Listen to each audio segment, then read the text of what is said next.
If you are sick of farming games but still want something cozy and relaxing, in this video, I have 10 different games for you across different genres that are cozy, super wholesome, and very relaxing that require no farming whatsoever. The first game is Paper Trail. Paper Trail is a puzzle game that takes about 10 hours to complete, and in this game, you play as Paige trying to make her way to college. This gameplay is really unique as it is inspired by origami, so you will literally be folding and unfolding the world that you're in to create new paths to walk across. This game cleverly utilizes both sides of the paper, hiding various secrets on either side that can only be revealed by connecting the relevant sides together. The game sounds super simple, and yet I really love how the challenge was built up over the various different environments. In origami, there are so many ways to twist and turn a single piece of paper to create something new, and I felt that Paper Trail was really able to capture this magic. There were so many different ways to fold and unfold. You'll be using your creativity to experiment with how much or how little to fold, experimenting with different angles, and using your visualization skills to come up with various different pathways. I must admit, I did find the controls on the Switch a little tricky to manage in the beginning, but once I got a hold of it, this game was really addicting. The colors were so soothing, the gameplay style was very relaxing, but remained challenging all the same. If you're a puzzle lover, you would definitely enjoy this game. Let's go on to game number 2, which is My Brother Rabbit. This is a point-and-click hidden object game that takes about 4 to 6 hours to complete. This game transports you to a whimsical storybook. It's colorful yet not too overwhelmingly bright. It feels very safe and peaceful in this game. This game also does not have any dialogue, so it's perfect for a really quiet night in. In My Brother Rabbit, you play as a little rabbit trying to find a cure for your friend the flower. Both of you will be adventuring across different lands trying to find a cure. This is a hidden object game where you have to search for different items that are cleverly camouflaged in the area around you. While that sounds pretty simple, I actually found it to be very clever and very engaging. The items weren't just hidden in plain sight, but rather I found the disguises to be quite sneaky, and you have to use your creativity in order to search for all these various objects before you can put them together and solve the little puzzles. This was such a really relaxing and peaceful game to play that didn't put any pressure on my brain. I felt super engaged and excited to play throughout. Game number 3 is Tinykin. This is an adventure game that has very different vibes to Paper Trail and My Brother Rabbit. This game does not feel as calm as the other two, but it's a very fun and exciting game to play that is not stressful at all. In this game, you play as Milo Dane, tasked with finding various objects around the house to put together a key invention. Characters you'll be interacting with along the way vary from dragonflies, silverfish, and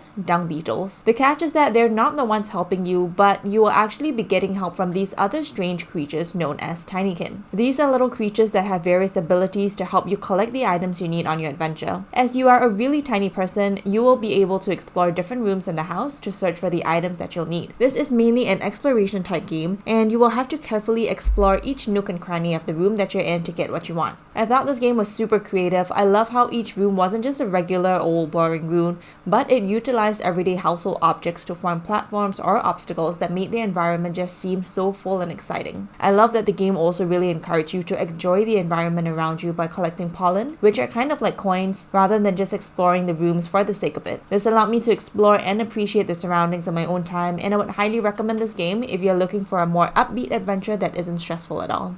Game number 4 is a completely different vibe, and that's Dorfromantik. This is a strategy building game that you can play for hours and hours, and I've been super addicted to this game. The game is really simple. All you have to do is fulfill these quests, whether they be putting together a set number of houses, forming lakes or railways, or even putting together forests. And that's pretty much it. It's super addicting because each challenge gets increasingly difficult, and you have to think carefully about where you want to play each tile, yet it didn't feel super tense or frustrating at all. In fact, it was quite the opposite. The colors and the sound effects are super satisfying, and the gameplay is just really smooth and relaxing. I'm always working on getting a new high score, and this is a game I reach for whenever I want to turn my brain off or whenever I'm winding down for bed. Let's move on to game number 5, Love Ghosty. This has got to be one of my new favorite games this year. This is a romance matchmaking game that actually has 66 different endings, so you can easily spend upwards of 10 hours on this game. In Love Ghosty, you play as a matchmaker ghost who is haunting a house of singles, and your job is to matchmake them with one another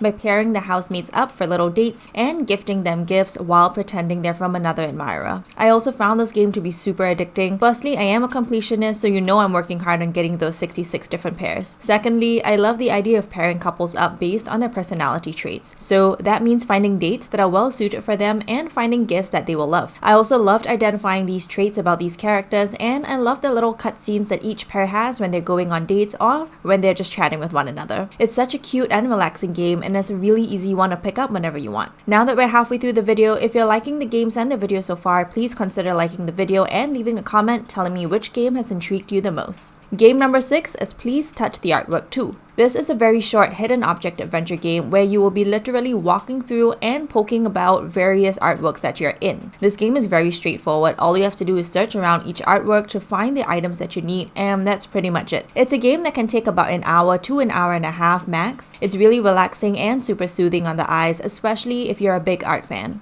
This game is great to play before bed or if you're just looking for something quick and easy to play.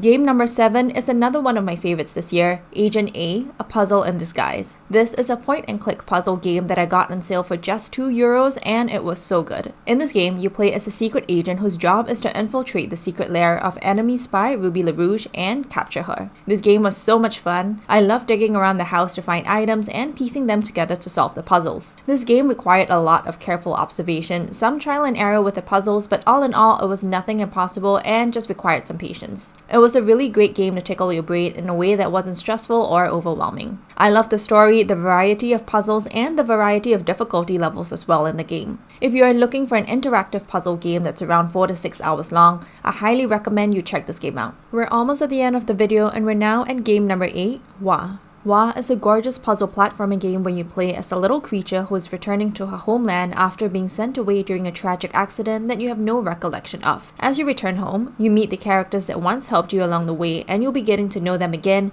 and your hometown. This game is very reminiscent of Studio Ghibli. The colors are vibrant, the music is super soothing, and the puzzles are simple and satisfying. If you're someone who is not super strong at platformers like me, I think this is a great game for beginners or for people who just don't like platformers. There was a very good balance between solving little puzzles and jumping around to get to the next stage. The game was creative with many different environments and ways to explore the place that you're in. Wa takes about 4 to 6 hours to play and was a gentle and cozy way to see if platformers are your kind of game or not. And as someone who doesn't really like platformers, I found this very manageable and enjoyable. Game number 9 is Potion Craft. Potion Craft is a really addicting alchemist simulator where you play as an alchemist whose job is to create potions for various customers. Creating potions is not as simple as it seems. You will have to discover different types of potions through your alchemy map that have different abilities. And in order to discover these potions, you have to mix together various ingredients. However, the ingredients that you receive are able to move across the map in varying ways that impact your ability to discover the types of potions that you need. This means that there are multiple ways to make a single potion depending on the type of ingredients that you have. I love the exploration-like ability in the game. There are so many ways to go about creating a single potion, and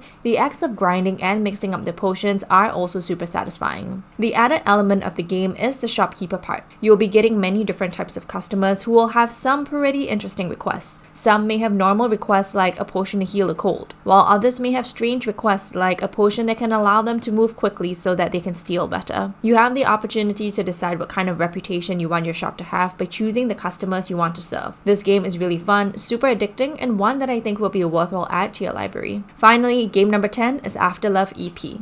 This is a narrative-driven game set in Jakarta, Indonesia, where you play as Rama, a lead musician who is grieving the loss of his girlfriend who has recently passed away. However, the ghost of your girlfriend is still in your head and she's talking to you, telling you what to do, and interacting with you like she's never left. As Rama, you'll be living your day-to-day life, trying to move on and deal with grief while managing friendships and new relationships. This game is very thoughtful as all the characters felt so flawed and real, and I felt like I was reading a storybook or a comic book as the story was just that vibrant and strong.